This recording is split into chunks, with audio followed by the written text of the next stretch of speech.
Okay, just a quick one. Just came down Job Jam Beach after the Nakua market's about 10 kilometres away. I'll just show you what prices are. Let me turn the camera around. That was probably a bit close, wasn't it? Sorry. Oops. Let's start with number one. A large frozen watermelon juice, no sugar of course, 25 baht. I'll do the exchange in a minute. One big half watermelon, 40 baht. 7 mixed juices, mango, passion fruit, watermelon, etc. 7 different juices. In 400 meters, turn left on Jomseon Soi 2. Turn left. Yeah, disregard that.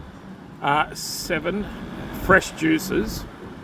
I just get mixed watermelon, passion fruit, mango, 100 baht. So the total of that is 100, 140, 165 baht, Australian dollars, and that's behind me here. You might be able to see in a second while I try and calculate this out. 100 baht's $4.65, probably 5.50 all up.